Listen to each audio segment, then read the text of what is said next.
All right. Wow. They're PG? No. There's some great acts tonight.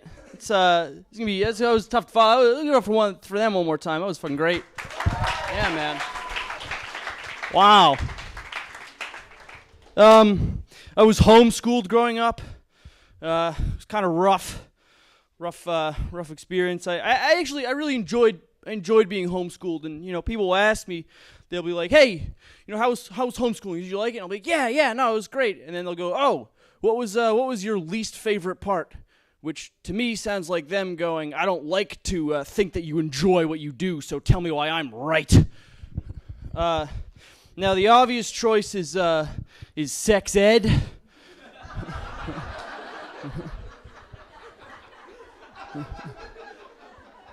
I got very intimate. But I'm going to go outside the box here. I'm going to say homeschool prom. It was pretty rough.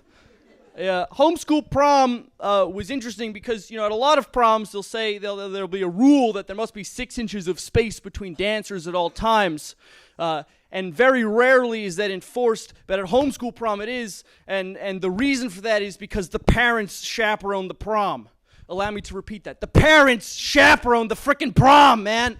They walk around the dance floor like the Dementors from Harry Potter. One wrong move, they're gonna suck your soul out. You ever tried to grind on a girl in front of your mom? It's like polishing a Rolex in a homeless shelter. Terrible.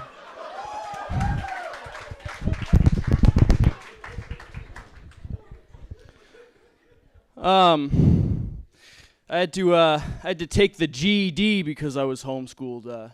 They fucked up my diploma, so I was there. And the GED is a very interesting test. Each section's about an hour and 20 minutes long, and I was finishing in what I thought was a respectable hour until I noticed one lady who was finishing in 10 minutes.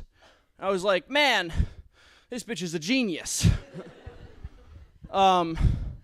So on one of the breaks, I went out and I asked her, "Hey, what's your secret? How are you finishing so fast?"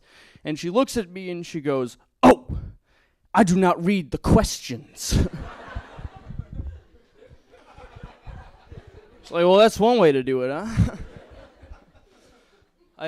GED is a very interesting test. They haven't changed the exam since 1970. It's weird. I opened it up and there was a current events question on Spiro Agnew. It's the original vice president for Richard Nixon. They also recycle the test booklets, which is really weird. Like the previous person used it, and the person before him, all the way from 1970. The first page of mine, it just said "Help." I think genius is overrated. Because everyone wants to be a genius, but how many geniuses can you think of that have led happy, well-adjusted lives? Not that many. Ernest Hemingway, brilliant writer, alcoholic, killed himself. Kurt Cobain helped to pioneer a genre of music, a whole new one, a heroin addict, killed himself. Frickin' Vincent van Gogh, very cutting-edge painter, mental health issues, cut his ear off with a very sharp edge and then killed himself. I think I'd rather be Carol from Joann's Craft and Fabric Supply store. Carol doesn't have problems. When she gets down, she makes macaroni sculptures and drinks some white wine. Carol's not jaded. She wants to know what a city looks like. As a kid, and I'd like to stress as a kid, I used to think that child porn was porn for children. Freaking rough. Hatman is real weirded out right now.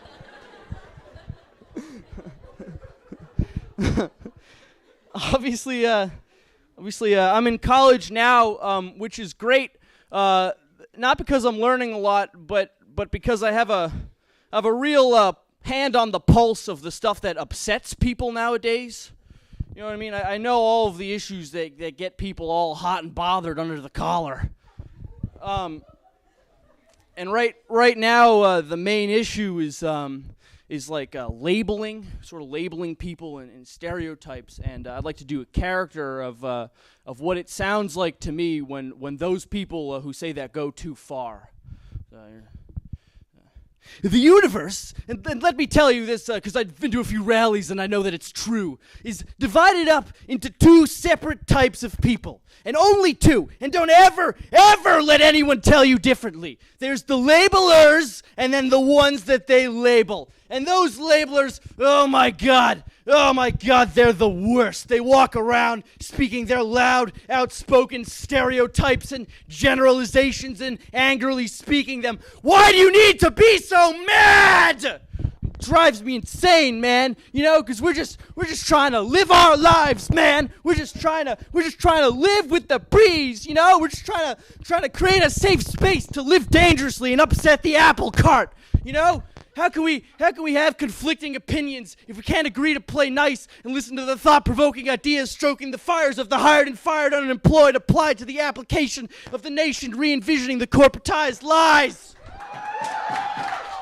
That's my slam poetry!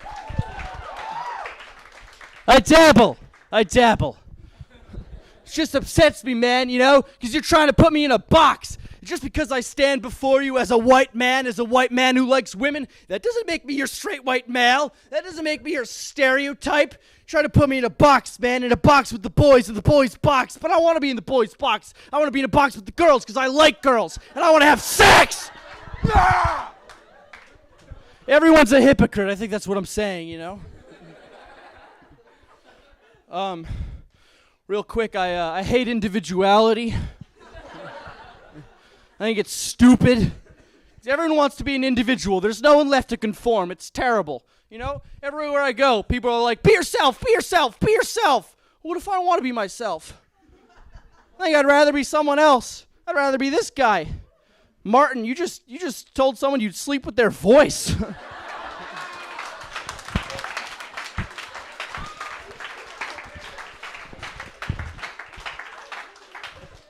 I don't have the confidence to do that. It's great. I want to be him, you know? It's terrible. People are always like, oh, it's easy to conform. It's tough to show who you are to the world. Exactly. I want it to be easy. Easy is freaking good, man. You know, my parents, it's this counterculture. You know, it's become too much. My parents, they homeschooled me. It's about as counterculture as you get. To rebel, I decided to go to college. Now I'm here. It's too much. I think I've got to become counterculture just to stay ahead of the curve. You know, it's like everywhere I go. You know, I heard an ad the other day for Faded Glory jeans. It says, "Buy these jeans. It'll make you individual." You know who owns Faded Glory jeans? Take a guess, Martin. Who owns Faded Glory jeans? All right, it's frickin' Walmart. Okay. Walmart told me to be myself. Now I definitely don't want to be me anymore. I feel like if I don't have 80 different things that are special about me, like everybody else, then I cease to be okay in people's eyes. You know, I feel like they look down on me. It's like sometimes I feel like if I'm not a black lesbian with 3 PhDs from Yale who lives in the East Village and owns a juice bar, I'm just not even in the game. See, not everyone's an individual is the thing. But weird is the new normal, and so everyone wants to be edgy. You see, weird is the new normal, but some people are just really bland. So bland has turned into interesting, which means to be truly interesting, I need to be bland, but I'm not bland. So in order to be myself, I need to be somebody else doing the same thing as everyone else, which brings me back, why? I just want to be him!